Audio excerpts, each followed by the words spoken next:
right, here we go. So tonight I'm really excited to introduce everyone to Jordan Wannemacher, who is a book cover designer out of New York City, but was born and raised here in Greenville.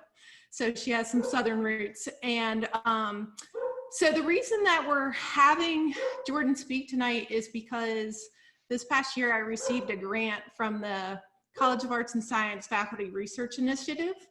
And it has to do with our first year reading experience. So most of you have probably had a first year reading experience, hopefully. When you had your freshman year, you came in, you read a book that's an icebreaker for everybody so that you have one common thing to start your college career with. And this is a project that University of South Carolina has been involved in for over 20 years, and I've been a part of it for 19 years. Up until this time, there's only one place on campus that has the true history of all the work that we've done. And one day when I was over in the conference room at a meeting, I was looking at all the posters and I thought, man, if this place ever burns down, we're never gonna have all the posters. So I wrote this grant to document the work. And so the project started in 1996, and it started as a simple poster assignment, and it's actually started in illustration class. And through the years, it has evolved, the technologies have changed, and it's been a really amazing project to be a part of for all those years. So on this slide, you can see the very first one in 1996, and it's the only poster that we have that has no designer name on it. So I have been working crazy to try and find who designed that poster. All the rest of them have been documented and most of them have been signed.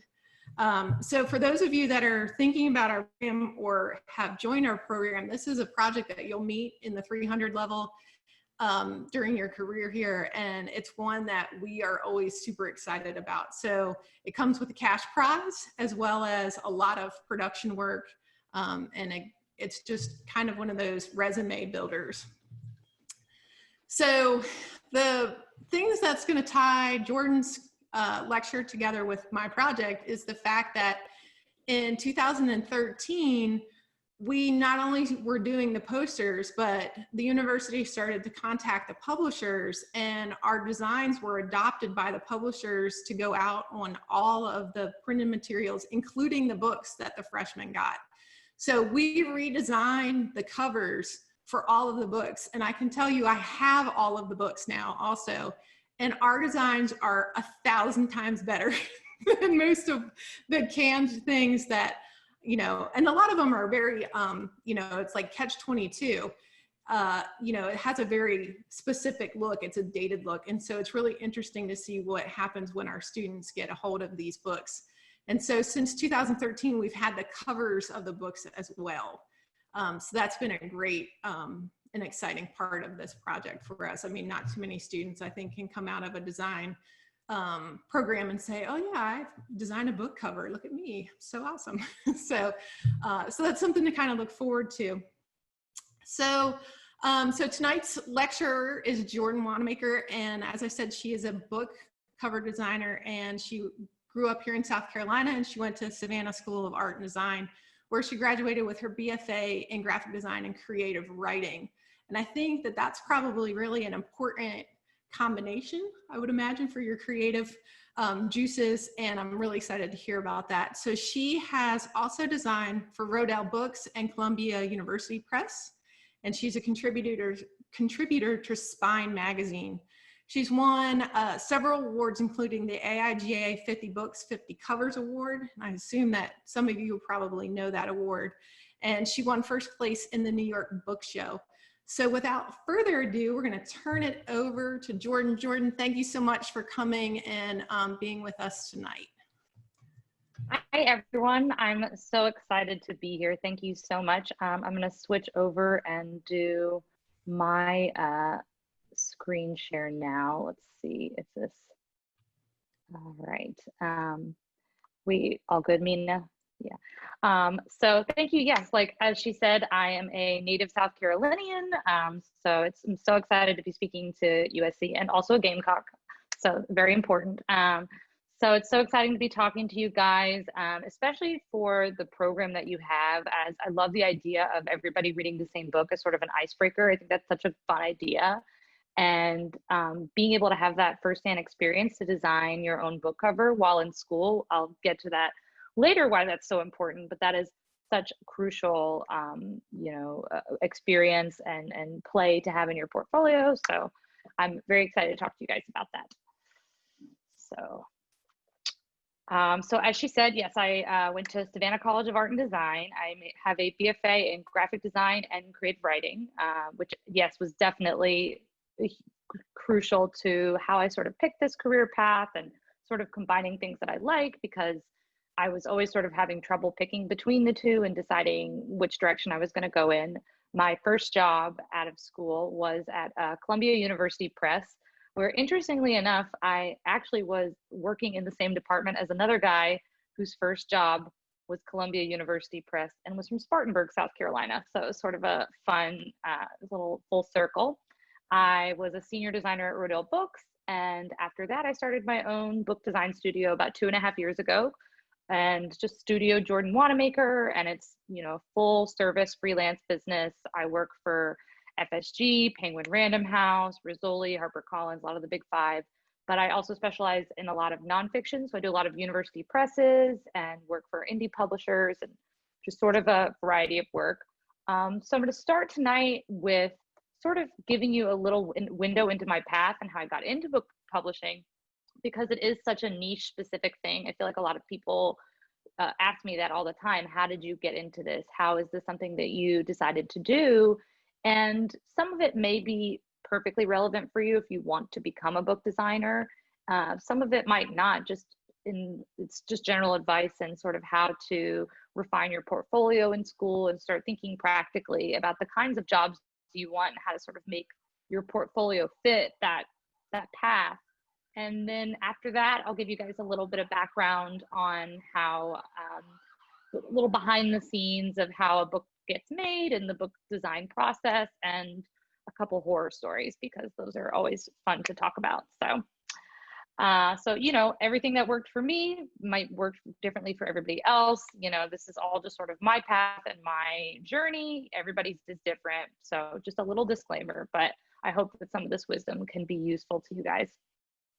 So it was not spontaneous. I always sort of had the idea that I wanted to be a designer, or that I wanted to do some sort of creative work. This is little Jordan in Greenville, South Carolina, working at my easel. When I was growing up, I was always really creative as a kid.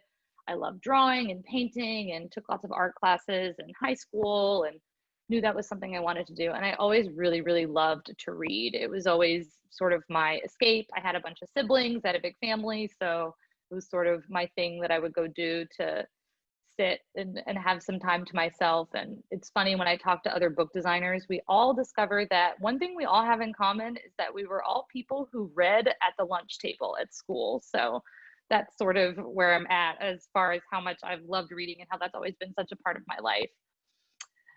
So, I got to SVAD, and it was everybody, if you're, most of you are undergraduates, I assume, and sort of know what that, pressure and feeling of is like, oh my gosh, I have to figure out the rest of my life right now, through these classes. I have to pick the one thing that's going to be the thing for the rest of my life. And that can be a really overwhelming feeling. And some people don't figure it out right away. Some people want to sort of dabble. My advice is that, you really should use this time to try a bunch of different things and to figure out, by experimentation, using college as sort of a sandbox to play and do different things and see what clicks and see what you like. I always tell people, take random classes, take random humanities classes, take different types of illustrations, 3D art, different things that might not seem perfectly relevant to your career path, but maybe things that will enrich your intellectual journey or your creative journey. And I think a lot of that was really important to me, sort of molding things. I have some funny student work. Here's some really bad logos that I did in college that I definitely realized that branding was maybe not my path and not something that I really took to or was interested in, you know, but it was fun to experiment and see how I felt about that. And then I did some poster design in college, and that sort of felt a little bit better and felt, you know, felt like I was getting in the right direction with the exact kind of graphic design I wanted to do. Because I think the great thing about graphic design is you have so many paths that you can take. If it's advertising, branding, digital web design, print design, you know, there's so many, now there's user experience design, there's so many different paths that can be sort of overwhelming. For me, I really felt like I needed to sort of zero in on one thing for my portfolio to figure out what I was going to do. I started realizing that playing with typography was really important to me, that the illustration element, as much as I enjoyed doing that and drawing, that I wanted to be in a part of the field that was really type driven. And that was sort of realizing that that was my strength, and loved all the advanced typography classes. And then one summer I took my first production design class where I did my first cookbook. And when I tell you, I have never taken to something so quickly and so easily in my life. I just loved the sort of full production process of bookmaking. I loved picking out the paper. I loved setting up 30 different paragraph styles and InDesign. I loved the grid, and I loved the type. I loved combining illustrations. It's sort of just all the things that I was discovering that I really liked about graphic design, and were things that I was taking to in college, sort of all combined in one. And it didn't really click. I don't know why I didn't really put it together, where I was thinking, oh, should I be a writer or a designer? And that realizing I could sort of combine both of those strengths by being a book designer. And in that same summer, I took a really influential trip with my dad to Japan. And we went on my dad was working over there for a while, and I went to go visit. And of course, every time I go visit a new place, I love to go to a museum. And I went into this one museum, and they had a full exhibit just on ancient book design in Japan. And my mind was totally blown. I just could not believe how beautiful these books were, and the bindings and the paper and the color and the printing techniques. And I really had sort of one of those cheesy rom-com movie moments where I thought, oh my gosh, this is exactly what I want to do. I want to make books. This is my thing. So got back to school senior year, time to start working on my portfolio. And I got, you know, the best advice from a professor that I could have ever gotten.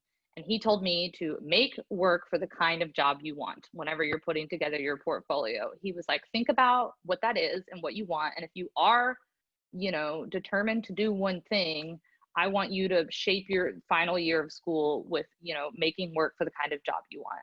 So I did. I focused all of my senior studio on doing book design projects, book covers. In a couple of my English classes, I would, for fun, redesign the book cover for the books that we were reading in class if I didn't think that they were good, and I would reprint jackets and bring them in for everybody to re-jacket their books in English class, because I was, you know, thought that these old Jack Kerouac books could definitely use an update from me. So, you know, I really felt like this is exactly what I'm going to do. So of course, one of my other favorite projects was I took a beat writers class. So I did this beat box set, and this was one of my senior projects. And that was just, I had so much fun, and I never, you know, I knew right then that that was what I wanted. And it was really helpful for me when I was applying for jobs, because I could go to art directors and show them I already have tried to do this, and I'm already experimenting with this. This is something I already have experience with, even if they are fake quote book covers and aren't, you know, real published book covers.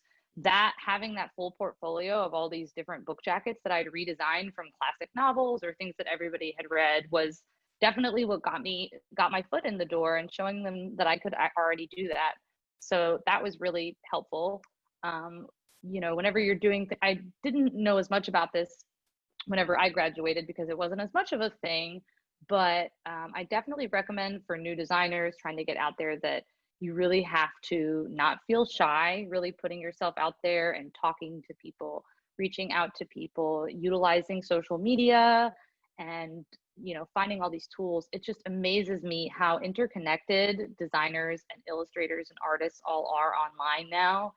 And I have met friends, colleagues, clients, people I've hired all through Instagram and LinkedIn, and using those tools to sort of do that. And I sort of put this advice together previously, but I think now that we're in the situation that we're in right now, where you can't as easily fly to go to New York and take interviews or have the internship where you're in the office getting to meet everybody, I think now is a really important time to start, using it to put those things together. Especially on Instagram, the book design world on Instagram is huge. There's a whole hashtag bookstagram that everybody has, like over 1 million posts a day of everybody posting book covers. And it's sort of heightened book design in the industry, where when we're doing a book cover, we do think about, what will this look like on Instagram? Will this be Instagrammable? Will this be something that, passing on a feed stands out to people and jumps out at people? Not only is it an important marketing tool for the book, but it's also, a great way as an artist of promoting yourself and, making your work stand out.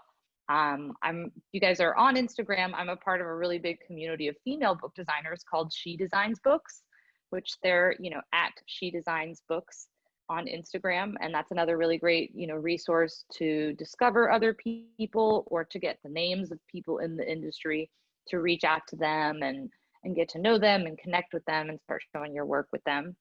LinkedIn, I think, kind of gets a bad rep for some of the, more boring aspects of it. It doesn't typically lend itself to be a visual medium, but I've actually had a really easy time connecting with people, especially when you feel more like, you want to work at a certain company, or that you're really interested in a certain field. It's so helpful to be able to figure out the names of exactly who works there, so you can sort of use that to your advantage to say, I really want to work in children's books. I love Scholastic books. I'm an illustrator. I want to get to know this. Who are the creative directors at Scholastic? And it's a great tool, and you'd be surprised how open people are. And for everyone who is in this industry, it was somebody that they reached out to who helped them, and was someone who ushered them in the door. So you'd be surprised by how open people are to private messages and to taking a look at your portfolio, or considering you for a position, or maybe even just sending you a freelance gig to see how you guys work together, and then sort of build your relationship from there. And then if there's a job opening one day, taking that. Book publishing has been sort of a rocky ride the last 10 or 20 years. It's definitely gone through a lot of changes. Like a lot of industries, it's been sort of eaten by some of the bigger companies. So we call them the Big Five, which is HarperCollins, Macmillan, Hachette, Penguin Random House, and Simon and Schuster. I almost went. And so those 5 are sort of the predominant ones, but there are still a lot of really thriving indie presses. So it is still a really great industry to try to get into and to want to be a part of. It's, I felt like there was some sort of naysaying about it when I first got into it, that, oh, books are dead, nobody's reading. With ebooks, that's not important anymore. And that's definitely not the case.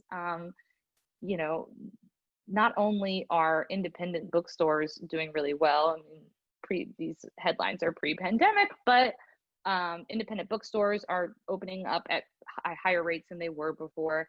And over the last 6 months, when a lot of industries were sort of feeling the heat and doing layoffs and not doing as well, book sales skyrocketed through the roof, because everybody was stuck at home and, having to be, needed entertainment and downloading ebooks because they couldn't get to the store. And so it's been, I think it's still a really thriving business. And I don't really believe some of the negative things people say about that books are dead, or that people don't care about printed books. And, I think nothing is ever going to replace that experience of having the tactile book in your hand and the whole production of, you know, a nice spot gloss or a foil detail on the cover. And people I know who are not even designers will come to me and say, I love this book. I don't know what it is, but you know, when I rub my fingers, it just feels so nice, and it's this soft paper. And you know, even people who are not designers, who spend their time thinking about production or paper type or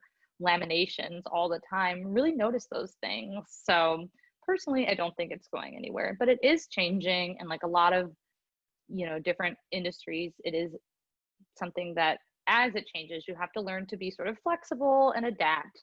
And I think that that's especially important advice right now for anyone who's either about to graduate this year or is in college, sort of feeling that anxiety about everything going on right now. You definitely have to be prepared to pivot or be flexible.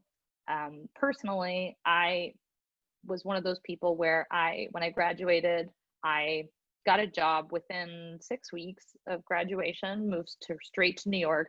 It was completely seamless.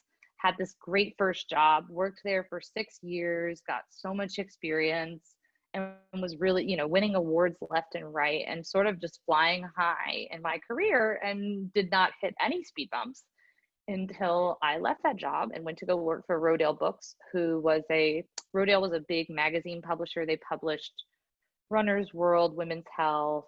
They did a lot of organic magazines and things like that. And they had a full books division that did lots of cookbooks, running books, wellness books, environmental books. It was very much for me. And I was so excited. It was a great job. I really enjoyed it. But with the shifting of magazines and print and things like that, they sold the company to Hearst, and I lost my job. And that was a really big setback for me. And I felt, you know, really disappointed, because I felt like I had, you know, everything had been going right and I did everything I was supposed to do, and I still kind of got blown over. And even though it wasn't my fault and I didn't get fired, it still, as an artist and a creative person, it really sort of stings, because I feel like so many designers associate their own self-worth with their art and what they do. And it's more than just a job. It feels like an identity, you know? But it was a huge lesson for me, because I had to immediately pivot. I opened my own studio right away. I kind of saw the writing on the wall. There weren't a ton of jobs open at the time. It was January. It was a little, you know, kind of a quiet time of year. And I opened my own freelance studio and just sort of hit the pavement, you know, using those connections that I had already, and had to adapt and had to sort of do something that it was originally my 5-year plan, and it became my 5-day plan on the day that I got laid off.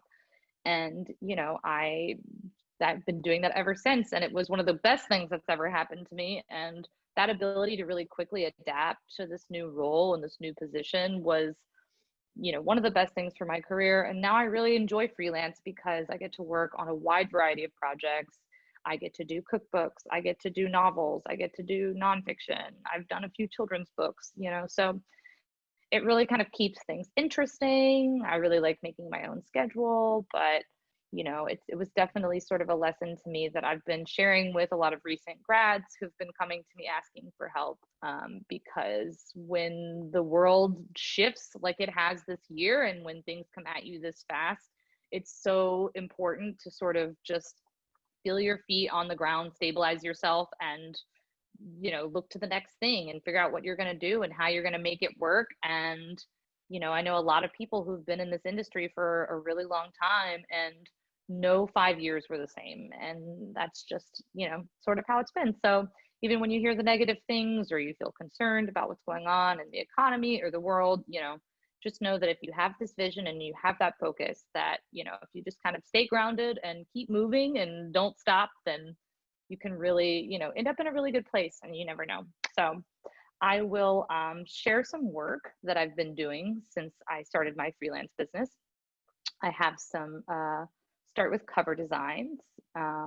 This was actually a really fun one, because one of the co-editors was a professor of mine at SVAD who I loved, and was, you know, he was my writing professor, and he was so talented and such a cool person. And so I always said to myself, I'll know I've made it when I can design Dr. Locke's book because I just enjoyed him so much. So this was really fun when he finally did get it. He got a new book deal, told his publisher that he wanted to work with me, and projects like this, not only do I put so much into it because it's somebody that I know and somebody that I respect and want to work with, but you know, it's sort of, it was fun when he was doing his book tour that I got to come visit him and sort of collaborate at SVAD. So that was really fun.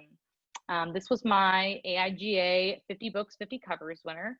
I will get to the story later in the slides about this one, because this was, while I was really happy that I won the award for this, it was a very long and painful road to get to this cover.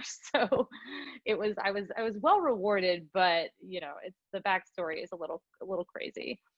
This was a recent one for Norton Books that was really fun and was sort of a perfect book for me because, like I had mentioned earlier, my background as a creative writer and working and taking a lot of literature classes has been really, really important to me as a book designer, because you have to focus so much on tone and texture and what is the, how the author writes and how that comes through in the book, and sort of being able to, especially with fiction, zero in on, you know, maybe a symbol or a setting, or how you'll be reading the book and you feel like it's just a color, you know, like it's just blue or purple, and or using type and words and language to sort of play with things and get things across. So this one was a really fun one because I got to just cover it with words, and the whole book was about language and playing with language and sort of using language and words even further than just typographic design, but as an actual illustrative element, was a lot of fun. There's, you know, sometimes I think, you know, I'm not an illustrator, but I do some illustration work, and sometimes with books like these are ones where you get these cover briefs from the publisher, and for this one in particular, they said they wanted an image of something that encompasses elements of Islam, Christianity, and Judaism. And if you know anything about Western religions, while they do have similarities, they're three very different religions. So this was a really fun experiment in sort of creating my own image and my own art of this, because the whole book was about, you know, different temples and shared spaces that have changed hands through different religions in Jerusalem over the years. So sort of having to put your thinking brain on and do the research and look at what these buildings look like. And I was going through architectural books and looking at architectural elements that make up these different sites and how I could combine a symbol, a circle, a spiral, a stone, an arch, to all encompass different things about these different religions and show how these things are all shared in Jerusalem. I do a lot of, like I mentioned, lots of nonfiction. This was a really fun one since this was a classic repackaging. I do a lot of, that's always a fun challenge whenever you get a book that's very well established or is one that has, you know, been around for a long time with a very iconic cover, and the publisher decides that they want to repackage it. And so it's always a fun challenge to sort of give it, you know, a new fresh look and a new take on things. This was a fun experience in the art of working with no budget. I was working at a university press where they wanted to do this book about the 7 train in New York City. And I, at the time, was living in Queens, right by where this train was. And literally laying in bed one night, had the image in my head of, oh my gosh, that one point of the curve where the subway is coming around and you can see New York City in the background. That's the perfect shot. Like, that's it. And I went to my art director and I said, I have this great idea. I really want to photograph the 7 train. And she was like, we have 3 days to finish this and no money for a photographer. So, and I don't want you standing in the middle of a subway track trying to get this photo. So you have to figure something else out. So I went on Flickr and till about 3 a.m. found this photograph that was taken by a tourist, a guy who lived in South Korea. Luckily, it was daytime in South Korea by the time I was online, and reached out to him and said, hey, can I offer you a little bit of money for this book cover? This image is perfect, and this is exactly what I need for this book. And he was just thrilled to be on a book cover. So, you know, the free Flickr search was, you know, I've had to learn to be really scrappy and resourceful when working with some of these, you know, independent publishers or university presses, because you are working with smaller budgets, but they deserve as beautiful a book cover as the big five places. So this was another one where this was for FSG. Margaret DRABBLE is one of my favorite authors. So this was one where it was a lot of pressure, and I had a hard time really focusing in on it at first, because knowing that one of your favorite authors is going to be approving something that you do is really, really anxiety inducing. But this was a book where it was really a color, and it was this dark blue green. The book was about global warming and flooding in the fields of this town in England. And through the whole book, all I could see was a texture and a color. And when it came to the final book cover, that was enough, you know, and being able to think about the tone and the writing and the texture of the writing, all things I learned in literature classes, not in graphic design classes, was, you know, critical to putting this together.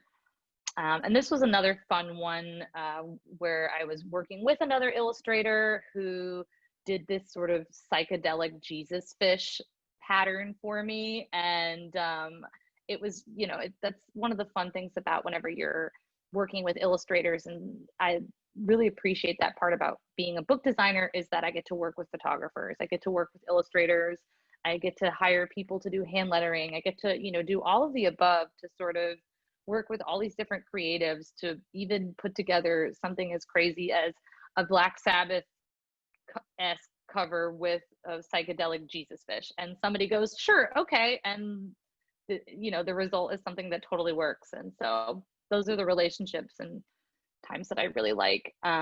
Here's another novel, you know, sort of the same thing of working with texture and color, and, you know, there was very little specifics to the setting in this book other than a guy running through a forest at night, which is kind of a generic thing that you could see in a lot of book covers. So, you know, a challenge with this one was trying to give that setting and a guy traveling through the woods alone at night on this journey as a refugee, and how to display that in a fun and, you know, unique way.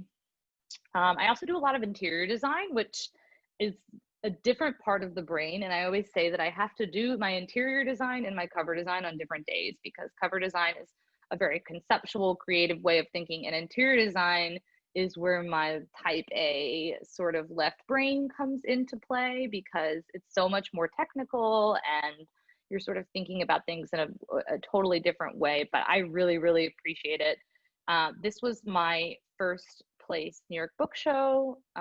This was a fun one of sort of, you know, I love whenever I get to design the whole package. So I had designed the cover, and when I'm designing an interior after I've designed the cover, or even if I didn't design the cover and I'm getting the interior, I love to sort of take an element, or, you know, if it's just of course the typography you want to tie in, but I love to sort of take a shape or a color or an alignment and sort of use that as the unifying thing. And for this one, it was obviously a circle for a book about the history of the wheel.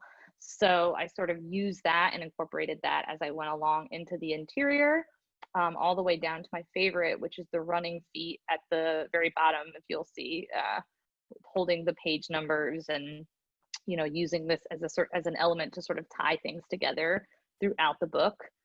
This was another fun interior to do that had a lot of charts and tables and graphs, and those things can be sort of more technical to design, but it was, you know, it gives you a lot of creativity to be able to figure out, how am I going to make a 368 page book look consistent? What am I going to use to tie these things all together? You know, not just type, but alignment, and making sure that the chapter titles start at the same place on every chapter opener, and making sure that the alignments all match, and making sure that the art that you create for it is also, you know, integrated in a thoughtful and creative way.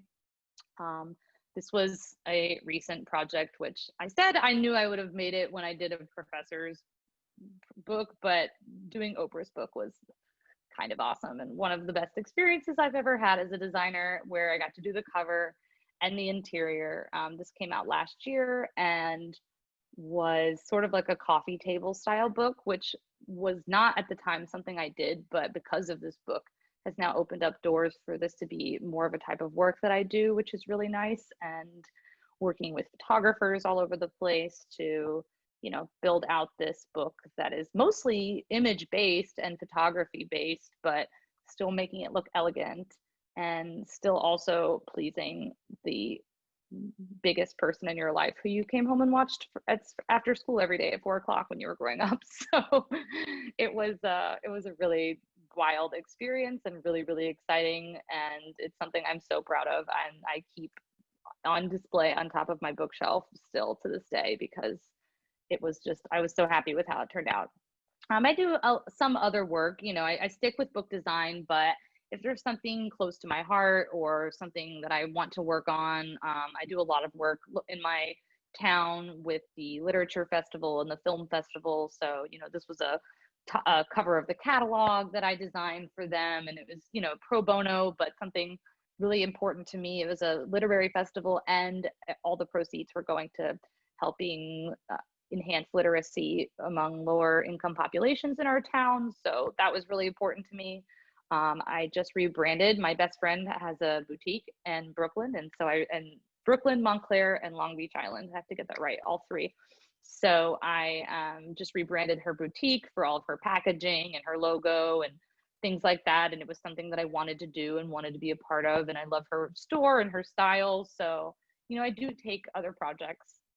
And then a little behind the scenes stuff. You know, whenever you get a book, we usually get these sort of TI sheets is what we call them. And they give you basically the background of the book, what it's about, what are some comparable titles, what by comparable it's means two things usually. What are the competing books within the industry, so that you can make sure that you're not doing something repetitive or designing something that looks exactly like somebody else's. And you can also see stylistically what the author likes. A lot of people ask if I read the book before. Honestly, if it's nonfiction, I usually don't read the whole book. I'll usually just read the introduction or a chapter or two to sort of get the feel. It's more like a Wikipedia hole that I go into for nonfiction, of learning as much as I can about a topic to do an educated guess. You know, and a lot of times they'll provide you with art or other examples and say, we really want you to use this piece. So with nonfiction, it's definitely a little bit more directed. Sometimes with fiction, if the whole novel is available, I obviously will read the whole novel, because you also don't want to design a book cover ignoring something that's really big that happens at the end, or maybe would be negated or contradicted in some way. So you want to make sure you really understand the whole work. But a lot of times the book is not finished. So that's kind of a challenge, because you only have the first couple chapters and have to sort of figure out how you're going to sell this book and market this book. And, you know, it's usually with some smaller publishers, you don't have to do as many comps. But another challenge behind the scenes is having to do, you know, just a lot of things to see what sticks. You have to get it approved by sales. You have to get it approved by marketing. Sometimes if Barnes & Noble has a special order, Barnes & Noble has to approve the cover, or they say, we won't put it in front of our stores. And of course, that's prime real estate. So got to redo it if Barnes & Noble doesn't like the cover. So when I was talking about challenges earlier, this one I probably did, I think I counted 76 comps for this one, because it's, you know, with nonfiction, a lot of times you're dealing with sort of sensitive topics. You know, the topic of interracial couples and interracial marriages is something that, you know, you don't want to use cliches, and you don't want to do something that is, you know, not accurate to that experience. And that's not my experience. So trying to portray that in a way that was educated and respectful, but clever and, you know, inviting and interesting was a huge challenge. And we had done, you know, all these different covers. It was getting to the point where the way that people were picking it apart was like, you know, borderline inappropriate, the way that people were talking about it. And anyone's watched Seinfeld, there's a whole episode about a black and white cookie being a symbol for an interracial marriage, and sort of a lighthearted reference to it. And this was the last thing I submitted, sort of in jest, because at that point I was feeling like, I don't know what to do anymore. I just want to get rid of this project. I wish somebody else would design it. I don't want anything to do with this anymore, because I've done all these covers and none of them are working. And when the author saw this one, he loved it, and people always comment on it. And for a long time in New York, when I would go to book design events or parties, people would say to me, oh, aren't you the black and white cookie girl? So it just became sort of my thing after a while. This one was a really difficult one to design because it was a history of guns, but Barnes & Noble and Amazon have rules where you can't directly display a gun on a cover now, for, you know, obvious reasons, I think, but it's, how do you design a book about guns without a gun on the cover? And so sort of this challenge that we were trying to figure out. And my idea was to get a blueprint and take apart the gun and see all the different pieces that make up the gun, which was sort of also a symbol for the different histories of how different manufacturing and cultural and historical aspects have created what a gun is today. And so I just took apart this blueprint and cut it up in little tiny pieces and scanned in the little pieces and made this collage with them. And it was, you know, sort of a perfect way to get that across without blatantly showing a gun on the cover. This is a project that I worked on recently, just to give you guys an idea of sometimes how many covers you have to do and how exhausting the process can be sometimes. You know, again, I love my job. I'm so grateful to do what I do. I love the challenge of it, but sometimes you just do so many covers that you just feel like nothing is sticking and nothing will work. And sometimes it works out and sometimes it doesn't. It's very common that you will get so far with a cover design and you'll be told, you know what, we're going to give this to somebody else. And that always stings a little bit. And I try not to take it personally, but that is what it is. So this cover is coming out next year. It was a repackaging of another book. I had done all of these covers as options for it. The book is called Seven. So they, you know, it did all these different covers. And the publisher comes back and says, you know what, it's not saturated enough. It's not enough like her brand. You know, we need a more vibrant color palette. So I said, okay, I could do that. I looked at her brand. I found a new, you know, different color palettes, you know, made it fit more with what she had going on. And they said, great, we like these three. Can you give us different color variations of these three? And, you know, that's a part of my job, but I absolutely love. I will give you color palettes for days. I love picking out new colors and, you know, figuring out different ways of, you know, playing with color as an element on the cover. So I, you know, gave them all of these, spent all this time, and I said, great, okay, how about these? And they said, actually, that's not the title. We're gonna go with a different title. Sales says that we want a different title. So of course, that means you have to completely go back to scratch. So I said, fine, here's the new title. Here's all these new covers, using all the elements you liked of the other cover, using all of the, you know, things of the author's branding. How can we, you know, get this now with this new title? I wait. Month goes by, not a good sign. The publisher comes back and says, sorry, we got an approved cover. We sent it around, did some tests, and your cover is not the one that we went through. So after all of these covers and all of this work, you know, obviously they still pay you for the work that you did, but it just was like, oh, you know, at the end of the day, you can feel sort of depleted. But so as much as I absolutely have those days where I feel like, oh my gosh, I cannot take this anymore. I cannot design another cover for the same book. It is still honestly one of the most fulfilling careers I've could have imagined for myself. I love it so much. I feel like I'm the least humble person about it, because people will say to me, they'll say, hey, you know, that's so cool. You're a book designer. And I don't even hem and haw. I'm like, yeah, it is really cool because it's awesome and I love it. And I can't believe this is what I do for a living. And I, you know, as much as it is still a job some days and, you know, has its lows, it is still you know, combining two things that I love so much and is something that's constantly evolving and changing and challenging me and never boring, and, you know, something that I keep growing with every day. So if you want to sort of keep up with other people in the industry, you know, feel free to screenshot this slide. I've compiled a list of, you know, some other designers who are doing really amazing creative work in the field right now, and just, you know, are really, there's just so much talent and so much, and it's becoming so much more of a diverse field, and illustrators and people with photography backgrounds, or, you know, I know a really great book designer who was a pianist for years and sort of made the tradition. So it's just sort of like a, you know, it's sort of a tight-knit community. A lot of us know each other, but it's really diverse, and there's so much beautiful work out there and so many talented people. And I'm lucky to call a lot of those people my friends, so that I can, you know, continue to feel inspired by them and learn from their work. And, you know, it's just a really great community to be a part of, and I'm so proud of it, and I love it so much. So if you want to keep up with me, I am on Instagram, so you can follow me. I post a lot of work.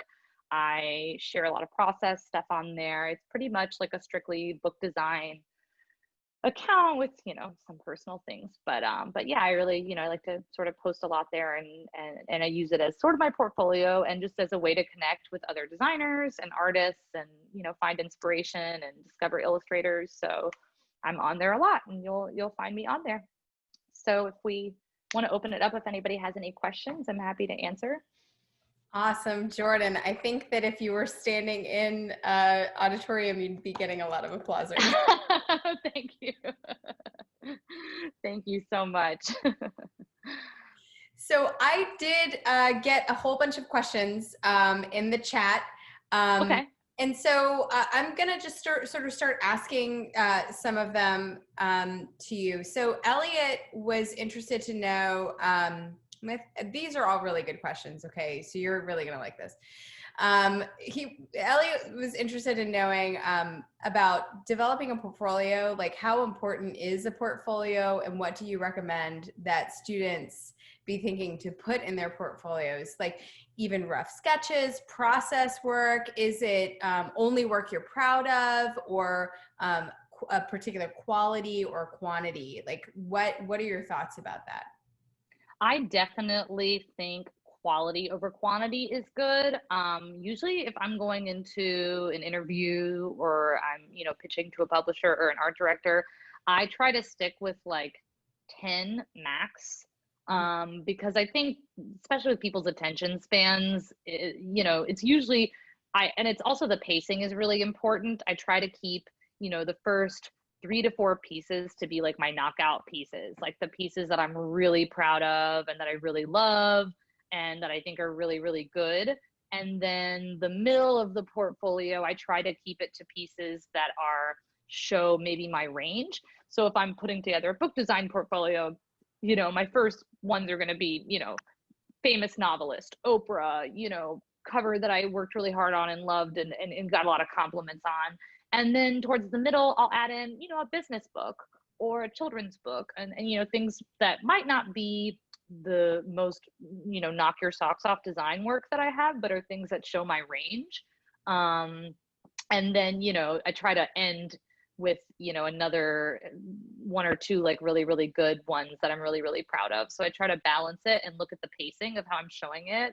I think a portfolio is really important. I think more so than anything, I know a lot of people who don't have traditional graphic design backgrounds, or, you know, their resume might not have been something that would really position them perfectly for that job, but it was something that they really wanted to do. So they really developed a portfolio, and just having those pieces to show an art director of, you know, I really love this book. Let me redesign this cover and, you know, show it a different way. I think some process is good, but you know, maybe on like 1 or 2, but I think they really want to see, art directors we really want to see what you're made of, you know, what's the range, what's the, you know, the follow-up. And, you know, I think now too, it's so much easier. I hear different opinions on this. When I was graduating, I did, you know, a full, nice printed bound portfolio, but pretty much anybody I've interviewed myself or interviews I've been in, everybody uses a tablet. That's like kind of the, and which is nice because then you can sort of modify it for what you're doing. And I like the variability of it. So if you're going to interview for a children's publisher, you can sort of put a lot of your illustration work or sort of quirkier, more colorful things.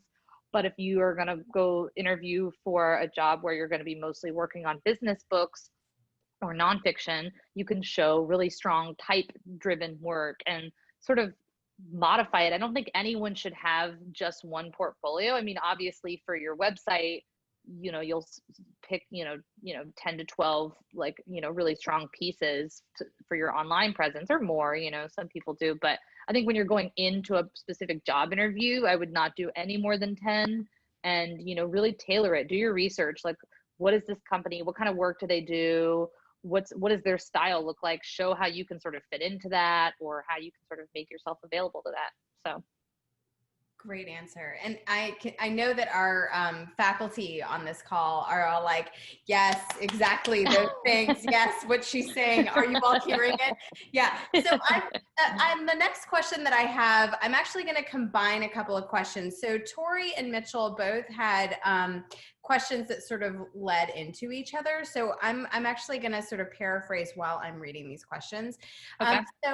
And Elliot, by the way, says thank you. That was an awesome answer. So FYI. Good. All right. So the question that Mitchell had that's going to lead into Tori's question was, what are some important things that you would recommend for a new graphic designer to know? And it's important for you to know that Mitchell is switching majors to come into GD+I, into our concentration here. So he's sort of interested in knowing like whatever tips you might have to create a strong portfolio. And Tori had asked sort of any tips trying to figure out what you do with a graphic design degree after college. It's a great question. And so I sort of think they lead into each other. And Tori also wants to know like things that the students could try to figure out exactly where they want to fit in, where they want to go as designers. So yeah, those are the questions. Yeah, that's a great question. So, I definitely think that like I said earlier, it's sort of overwhelming how broad the industry is, right? Like you could do so many things, but it really is so much. And so if you're not quite sure, I do have a few friends who found success by going to just sort of targeting full service design agencies who do a lot of different things. So there are places that do branding and publication design and web design and different things. And I think if you go into one of those places in sort of an assistant or junior role, you can really play around with a bunch of different things and see what you like. And I'm a really big believer, especially for Mitchell, who's if you're switching into a new career path, of sort of just playing on your own and sort of doing self-directed projects to see what clicks. So, if you feel like, I think, being in a graphic design department is already a really great way of sort of getting to play and taking a variety of classes and seeing what sticks. But if that's not available to you, I also know it's hard when you're switching majors, like, you still want to finish in 4 years for your financial aid and you're trying to fit these classes in. And so you might not get to do that. But, like I'd mentioned, for me, for book designing covers for books that I liked, if you want to try your hand at branding, think about, 3 clothing brands that you really like and redesign it. Do your own before and after. Show, your own branding transformation. Or if you want to see if web design is something you like, design your own website for your portfolio and sort of, make that work for yourself and look around you in the world. Look at, oh, that's a cool movie poster, but you know what? I want to try and design this movie poster differently and, take the art and revamp it and sort of, I think it's a really good practice as a graphic designer anyways, to just be looking around you constantly at all the visual stuff in the world. Go to museums, pay attention to billboards, pay attention to magazines, pay attention to book covers, go into bookstores and look around and sort of, you know, Pinterest, Instagram, you know, and if you see something that you like, or even better, if you see something you don't like, think about what you can do to make it better, and use it as a self-directed project. And, you know, I think that way you can sort of feel out what you like. And if you're good at doing a lot of different things, I don't think that that's a bad thing either. I don't think that, I feel like you know, I'm a good example of specialization, but I also know a lot of people who are really good at a lot of things. And so in-house agency roles at an advertising agency or at a marketing or a traditional design studio are actually really good fits, because it's sort of, you know, a role where you're doing a lot of different things and not necessarily specialized. So I think that's a good sort of direction to try to push it in. Awesome. Those are great answers.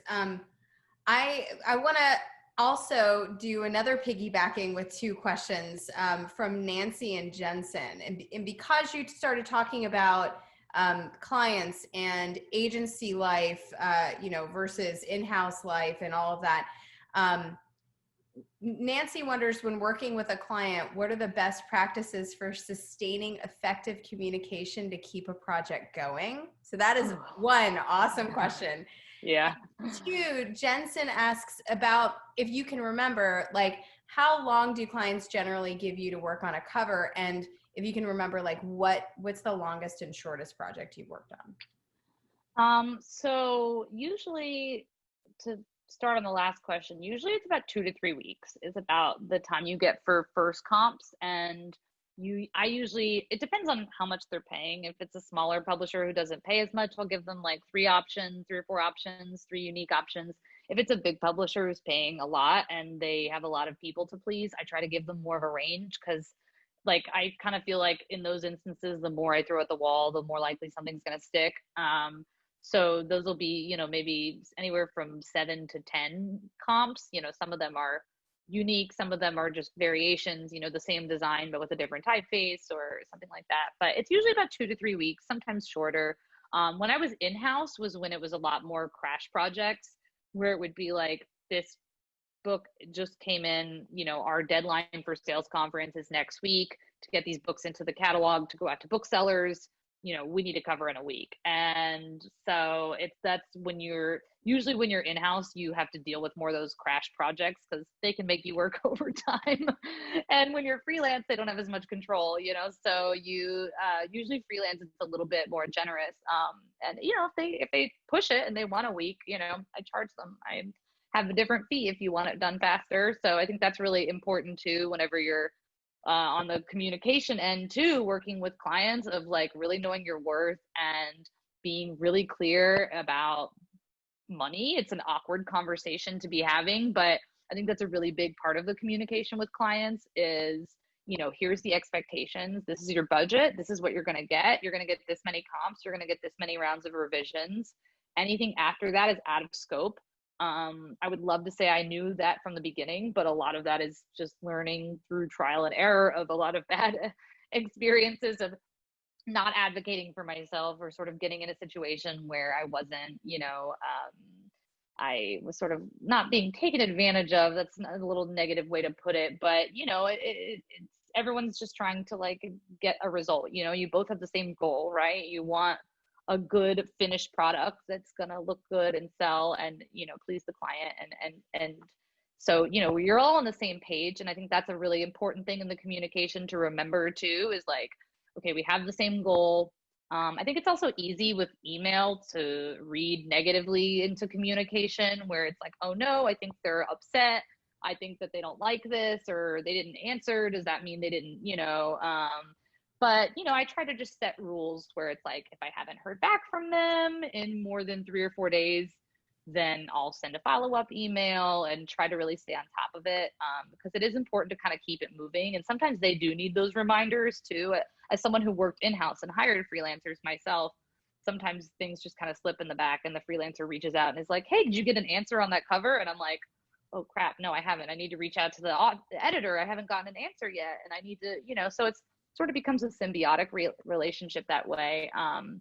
But, you know, I think each client is different though, and you start to learn after you've done more than one project what the pacing is like with them, or what a typical turnaround is. usually then when they get a response from editorial, they may ask you for a couple of tweaks, and then it goes to the author. And sometimes the author is thrilled and then that's it. Or the author may ask for, more revisions and it comes back. And that whole process can take anywhere from a month to a year. I mean, my longest book cover took like almost 9 months to finally get a finished. We ended up having to push the pub date because it took us so long to get a finished cover. So it's sort of both, but yeah, so it's, it just kind of depends, but about 2 to 3 weeks or, sometimes faster. So a lot of what I'm hearing is about being clear about setting up expectations. Yes, 100%.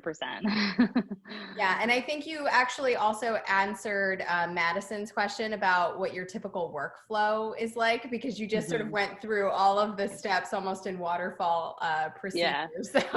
So that's great. So I'm going to sort of move away from the day-to-day stuff for a minute and sort of take you back. Rebecca's question, Rebecca Rebel, which is like a great name, by the way. Her question, she's a graduate student with us, and her question to you is about some of the most important things that you did when you began your freelance career. So specifically wondering what your path to building that freelance career included. So that was kind of two-part. I mean, I think it was really important that I had already had experience working in the field in-house. So I had a lot of connections. And when I worked there, a lot of the people that I would hire were people who worked at other places, and you sort of get yourself in this community. I would go to a lot of events, and I'm a very outgoing person. So I would, just go up to people and talk to people and figure out where they work and get in touch with them. So I think, but if you're coming, so that was important to building my client base. Like I mentioned before, Instagram, LinkedIn, just sort of thinking about the places that I wanted to work or the people I wanted to work for and going directly to them. And, I had a spiel. It was like, hey, I kind of played up the I just got laid off card a little bit, where I was like, oh, my company just closed. Can I, I would love to work with you. And here's my work. Here's some titles that look like the titles that you do. I'd send them like a 3 or 4 covers to look at, and then would link to my digital portfolio, my website, and would introduce myself that way. And so, a lot of it was just, reaching out to colleagues or clients or people, even if they weren't in a position to hire me, just sort of putting the word out that I was, the word of mouth that I was going to be doing this and was going to be going freelance. And so that was sort of the getting business side. On the more logistical side, was, obviously making sure my website was up to date with all my recent work, clearly organized, easy for art directors to find covers, interiors, and an easy way to get in contact with me. And then on a boring note, get an accountant. Do not try to figure it out yourself. Do not count on, like the business side. I had to learn so much about the taxes and deductibles and keeping track of expenses and managing your time, learning how to bill, thinking, what is my time worth? This is how much I want to make a year. How much is this project going to take me? If I work 40 hours in a week at this rate, sort of figuring out how to price yourself. An amazing resource is the Graphic Artists Guild. They have a book that they put out every year that has all the pricing. They have sample contracts. They have everything. That is my Bible. I keep it next to my desk and consult it constantly, because from logos, illustrations, pattern, design, book covers, it has detailed pricing structures for everything. And that way too, if people can push back, you can know that you're not underselling yourself because that's not good for the industry, right? Like if you're doing a book cover for $400, like you're selling the other book designers who deserve and charge $1,000 per book cover, short if you sort of lower the value of it in the industry. So you want to make sure you're sort of upholding that just as like an industry standard. But also if people push back on you, you can say, this is the reference I used. This is what's the standard. And you can sort of have a black and white thing. I have lost jobs because of how much I was, saying I was going to bill. And I definitely don't regret it, because I've also underbid myself because I felt desperate and like I needed to take the work, and getting paid for less than what I was worth and less than my time that I ended up putting into it. It made me resent the project. It made me not want to respond to emails. It sort of broke down, and it wasn't really fair for either of us. So, you know, you want them to charge you for your worth because you want them to get your all. You want them to get the best result from you. And if you feel like you're getting paid what you're worth, then you'll do that. So, you know, resources like that are really important. You know, have contracts, have an LLC, like have all that boring, awful stuff figured out, because it will save you so much headache in the long run. And when you have all those things, you know, your contracts, your invoices, all of those things sort of set up and as a structured system, you will save yourself money, and you can sort of dedicate your time to the fun, creative stuff and not getting lost in taxes and, you know, things like that. So I know it's a really boring part of it, but get QuickBooks. Yeah, those are all super good points. And I mean, I can't say enough of what you just said. Get the LLC, get the accountant. I mean, you can do it yourself for the first few years because you won't be making enough money to really, you know, hit that threshold. But boy, all of those things that you said were absolutely on point. Thank you so much, Jordan. I think Stephanie's going to pick it up from here. Okay. All right. So we have just a few more questions to kind of round things out. You already answered mine, so I'm going to skip over that one. Okay. But one of your key points that you've said many times tonight is pivoting, and how you had to quickly make adjustments to your 5-year plan in 5 days. And I feel like that is hitting home with everybody right now. You know, we didn't expect to be teaching this way. We didn't expect this lecture to be this way. So it would be really easy, I think, to start freelancing in your jammies and getting up at 10 o'clock and, you know, changing the rules of what your job looks like. So can you talk a little bit about time management and making that shift from like a structured job setting into a freelance job setting? Yeah, I think, you know, that is something, it definitely depends on the person. I am very lucky that personally that works really well for me to structure my own time. I am, as much as I'm a creative person, I am very type A. I'm very structured. I have order. The way I organize my office and my life is like, some would say a little OCD. It's a little over the top. So for me, it's critical. I am a creature of extreme habit. I wake up at the same exact time every single day. I have the same thing for breakfast. I wake up, I have my morning routine. I, do my meditation. I read for 30 minutes. And then, I am at my desk by 9:30. I treat it like I scared myself into thinking that, somebody was going to know if I wasn't online at 9:30, even though I logically knew that wasn't the case and I work for myself. But, I created a schedule that works for me. I like to work out in the middle of the day. So I built that in. And that's kind of one of the nice things about working from home that I think some people are discovering, is that if you really, it can be a hard transition. And it is, don't get me wrong, as organized as I am, there are plenty of days that I'm, my laptop is on my lap on the couch and I didn't get in real clothes and I didn't, we all have those days, but it is really important to get up, get dressed, like put on real clothes. You don't have to wear dress pants, but, just feel a little bit like a person and structure your day as if you were going into an office. I'm a big fan of my weekly planner. If you tell me I have 7 tasks to do in a week and just I have to figure out when I'm going to do it in the week, I will struggle to get those 7 tasks done. But, I have a weekly planner Monday through Friday. I'm going to do comps for this book on Monday. I'm going to typeset these 80 pages of this book on Tuesday, and I just sort of break it down, because I feel like when you have a lot to do and a lot of tasks, it's really easy to get overwhelmed.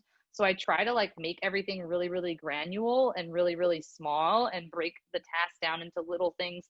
So that way I also have the satisfaction of like checking them off, of just like, oh, sent this email, check, and sort of structuring your day. So that's been really helpful whenever I'm feeling overwhelmed and having trouble structuring my time. I just, break it down. But it's really hard, it's not for everybody. And I have some friends who prefer their life of you know, they're working on illustrations at 10 o'clock at night and sleeping until 11, and, you know, that works for them, you know. But I really think if you, especially when you're running your own business, it's helpful to, you know, for your clients too, to know that they can count on you certain times a day, and know that they can, you know, that if they message you at 11 o'clock with a problem, like, you're going to be there and you can answer. And just like any other job, you know, sort of having that accountability and, you know, being on the same schedule as other people. So that's been really helpful. But it's hard, especially when you're distracted by everything going on in the world, and you have to, you know, just turn off the news, turn on some music, you know, and just kind of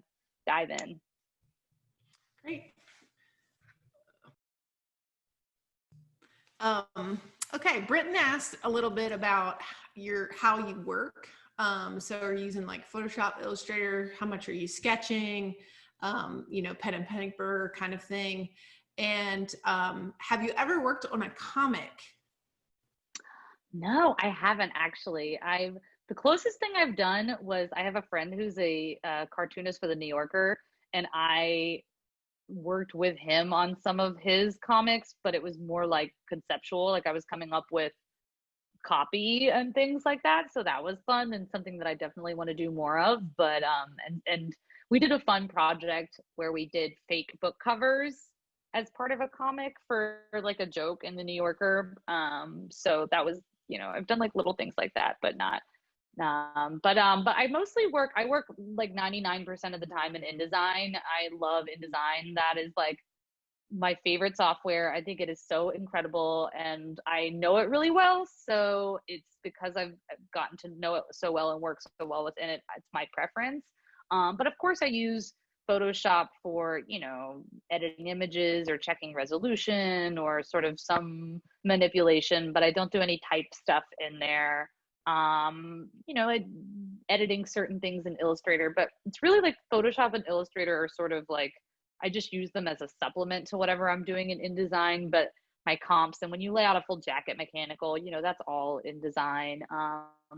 And I just got last year my first iPad Pro with Procreate, and that has been really fun to play around with and do like some hand lettering. So I've been starting to sort of learn to incorporate that. I don't do as much pen and paper sketching, which I know my art school teachers are probably so mad at me, but I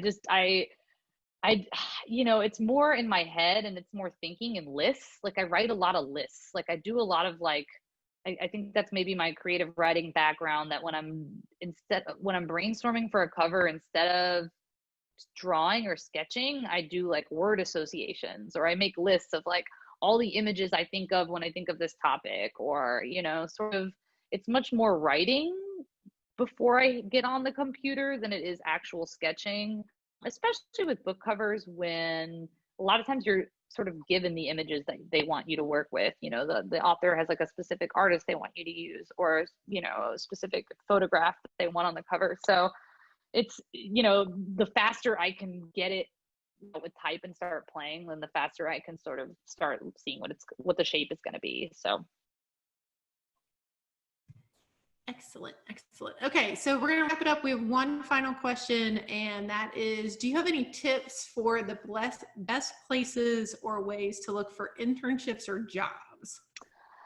So I think specifically for publishing, the industry leader for design and all publishing jobs, you know, all of the above, is Publishers Marketplace. And they have publishers' job postings on there, and that's, everybody always posts their jobs there. I did a lot of my job hunting since I sort of knew there were specific places I wanted to work. I usually just go straight, a lot of the times, directly to their website if it's something that I want to work with, and look at their job boards.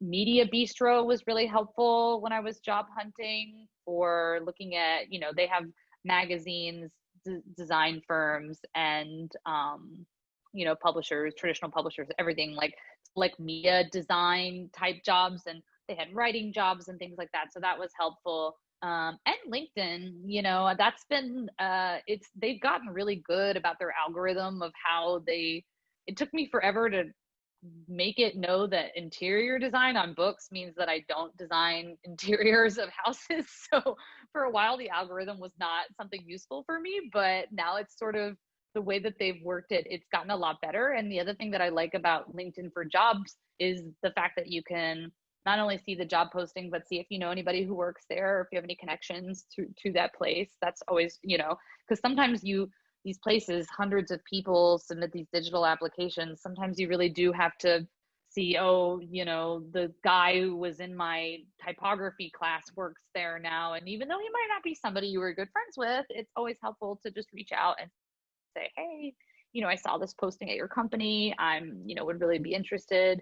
And it also, I think on a lot of LinkedIn job postings, they have the ability where it pulls everything from your LinkedIn profile, so that it takes a lot of the time of like having to type out all your job history, having to type out where you went to school, having to share, you know, it sort of like autofills all that. So it saves you a lot of time, because I think when I first graduated, I probably applied for like 65 jobs. I mean, it was just insane how many places, and you don't get a lot of responses, and it's not great. And I don't think it's a good system. And I think it's bad that it leaves people hanging. So, you know, I like some of those more like, so I like some of the more individual reaching out to the company directly on their website, because I feel like you get a little bit better of a response that way. And, you know, Instagram, sometimes these accounts will post them, and, you know, if you see a job posting and there's an email, always email the person and apply on the website, because you have to do both. And it always is more personal when you can sort of reach out to the person directly, and you don't need a really long cover letter, just a nice, brief, short, you know,